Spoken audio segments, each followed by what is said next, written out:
Hi, I'm Rajnish. And I'm Brigid, Welcome to Terra Science. the podcast where reality matters.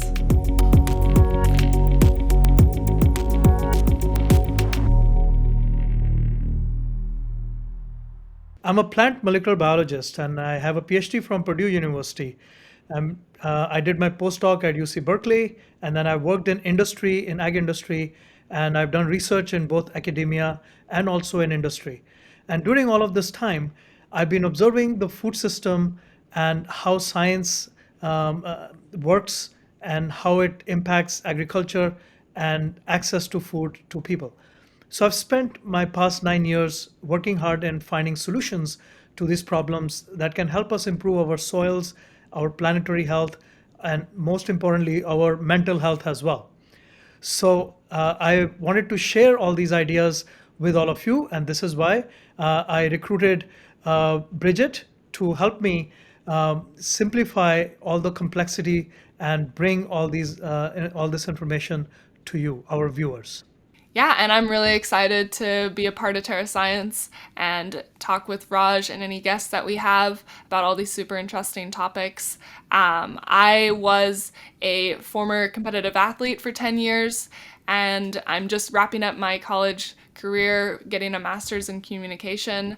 And, Raj and I actually met at a farmer's market because just before this year, I had a small vertical farm right out of my home, and I was selling microgreens directly to my local community in this area for, anybody at the farmers markets, and then also directly to a bunch of restaurants as well. So I really had a great experience doing that, but it was awesome also because I got to meet Raj that way too, and we found a lot of commonalities between the things that we're interested in for, doing things to help with the food systems, focusing on local communities, and also whatever we can to maximize nutrition in the foods that we're bringing to people as well. So we're gonna have lots of interesting things to share about all of those topics as well. Right, and that's really the purpose of Terra Science is to look at things from different angles and help tease apart all the things that we learn from media, from news, what is real and what is not real. One of the reasons I talked Bridget into doing this with me is to bring awareness about technology and science in a way that makes sense to us, that is logical. As a scientist, when I go out and talk about these things, people say, well, you are a scientist. Of course, you will say these things. So it becomes difficult to actually talk in a language or in a way that I can reach more people. And Bridget has this wonderful quality to reach more people and make things simplified and understand. And she understands science very well as well, because I've been talking to her about lots of scientific things. So I think this will be a great way for us to bring on guests, different types of guests, to discuss things with them, especially people who are working very hard as well in making a difference. So, what is the real purpose? Well, food is tightly linked to many of the current issues, um, all at local, social, regional, and global levels. And I've seen in my past years that there are many industry trends. We start following trends, whether it's organic, whether it's disease tolerance, or we come up with all sorts of ideas, plant based food. There are many, many trends that come along. And I'm not saying that they're all wrong or they're all bad, but each time, each trend is sold with the highest expectations to the public. And while the underlying impacts of these related activities that come along with these trends go unnoticed, that then eventually lead to decades long negative impacts. So, what we have done to our cultivated soil, for example, is a good way to look at what trends do and how, when we just follow certain things without really looking at impacts all along, that's what happens. I just want to go back real quick. I think you said something important just with how when there's a separation between the science community and the general public, that can be an important divide that we need to bring more conversations about, because there's a lot of things that are happening in science that to someone who doesn't know all the terminology and such, it doesn't make sense and it doesn't matter as much to, when they're a consumer in the store, per se. So that's another thing that I feel like our ability to talk about this stuff is going to be really beneficial, because I can ask those questions that, might help break down those barriers between the science community and the general public's understanding of health, nutrition, and all of the new progressive things that are happening with both. I think you said something very important there, Bridget. Terminology. So, I am going to tell you something. I feel like when we are doing science, you're in a lab, you wear this white lab coat. And so when we are out of the lab, we are still wearing a terminology coat. We are saying the same things that normal people, or we are normal people, we are not abnormal, but we're saying the same things.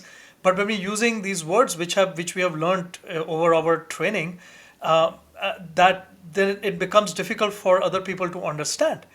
But I can tell you that science is nothing but logic. So if we take the difficult words out and we just talk about things, you will see that every single person is a good scientist. Yeah, so if I'm a scientist at the end of this podcast, we have succeeded. And hopefully I'll be better in communication. There we go. No, I think to be a scientist, all you need is to question, ask questions, and be able to differentiate between the answers and results you get to decide which ones really mean something and which ones are not associated with reality. So this is why we called it Terra Science, where reality matters, where really it matters that what we do and the impacts that what we do have on the planet, on our health, on our soils, and so that's what we'll be talking about. One of the main things being mental health and consciousness, and how food in particular plays a huge role in your mental health. Right, and they say that you are what you eat, and basically we use food to generate energy so that we can do things, and we are nothing but just organic machines. So if we look at ourselves, our bodies as machines, we have to take care of the machine. And one of the biggest part of the machine is the person that's in control of the machine. So mental health is that person. And if you are really concerned about your physical health, and also some people who might be concerned about mental health, I think it's important to start connecting those dots between what you put in, or what we put in our bodies, and what we put in. Many times we don't know what it is, especially in the current food system, because the access to the healthy food is also very difficult these days. So you can see there are many dots to connect, but information is the key to all of it. So hopefully, with the guests that we will invite and the discussions we will have, we will start to connect these dots with the information that all of us need. You said organic machines, and I think that's a really creative way of explaining it. But you really are what you eat. You function off of what you eat. Your capacities depend on what you eat, and how you take care of your body. And I think that's really fascinating to put it in that terms. But also, that's something that we really want to focus on, right? So, how do you spread knowledge to expand people's understandings of what it means to be an organic machine, and where to trust your sources, and to be interested in looking for those sources of where your food's coming from, and what's even going into how the food is being grown and such, in order to get the most out of it. So Right. I really like that term that you said, Well, organic thanks. machines. But also the dots that you connected from food and how the machine operates, and then ultimately how we feel, is all stemming from those earlier two things that we just mentioned. So the results that we want are in our hands, because if we Yeah. if we eat better, we even if we are in stressful conditions, there are the feelings and everything is within us. How we feel is in us, and the decisions we make are within us. Right. And some of the things that you just said struck a chord because I've been thinking about like my years as a competitive athlete, although I don't train and compete anymore. Uh, I feel like I know so much more now about the things that I eat and how to fuel myself that I wish I had known during my career. And I was still very conscious of the things that I ate and what I did with my body back then. But there's a huge difference in the information that's out there. You know, even on a swim team, per se, everybody has a different idea of what it means to eat healthy and what it means to fuel your body right. And of course, it is going to be different for every different person, but there are a lot of misconceptions out there of what it means to eat healthy or where to find healthy food and stuff like that. And not even just, you know, to be a good athlete, but to have, you know, the healthiest mindset and the healthiest, you know, body to fuel yourself and feel good about what you're doing as well. So, you know, I like how you framed that, but also um, I'm interested to continue learning. And, you know, if I ever choose to compete again, I'll feel like I'll be a better athlete. Well, and all the best with that. And I think one thing that you mentioned is you started to think about these things when you were competing. That's because you were pushing your body to do things more than average. And it's those kinds of situations that's when we find out how malleable or how fragile our systems are, our machine is. So I encourage everyone to always find something that they can push themselves a little bit, not too far, but even if it is reading, read longer than you normally do, or just push yourself a little bit farther and see how your body reacts. And your body will tell you how it feels. And if you're on healthy diets and you're eating better, which doesn't mean that you eat healthy food every meal and every time, is what we talk about when we say healthy food is the overall balance. So those are the times when when you're under milder, moderate stress.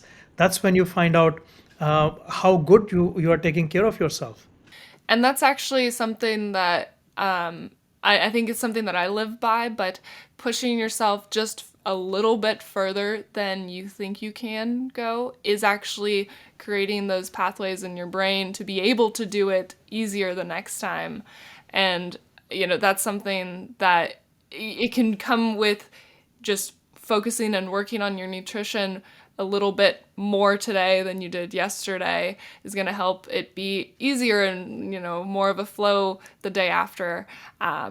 And that doesn't just apply to like sports, it can apply to just your habits, just, you know, the way that you allow yourself to think, and all of the different things that come along with just pushing yourself a little bit more than you think you can. But those are things that we'll get into more detail in lots of other episodes. We will. I just want to add a caution. You also have to know your limits. I don't want people to be pushing too hard.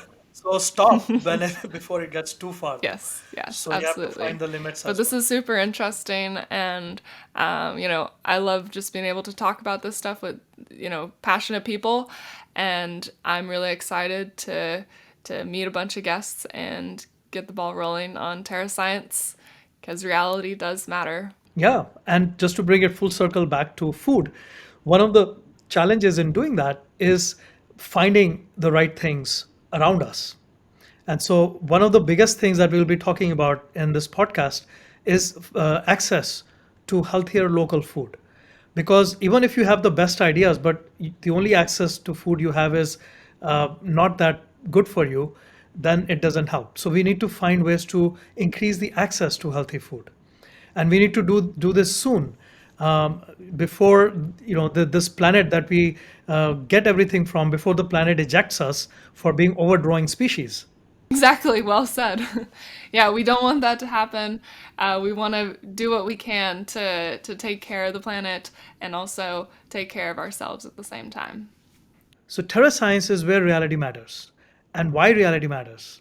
It's because we hear so many things every day, new technologies, new trends, and every single technology and trend is the next future of something. And it's not just industries, governments, it's people. Everyone has the best solution to to a problem. But it's time to start looking at things from different angles to see what reality really is. And that's what we will do here at Terra Science, where reality matters. So thank you guys again for following us. Please like and subscribe for Terra Science on YouTube, but also on Apple and Spotify if you're looking for the audio format there. We will see you guys in the next one. Have a wonderful day. Thank you, everyone.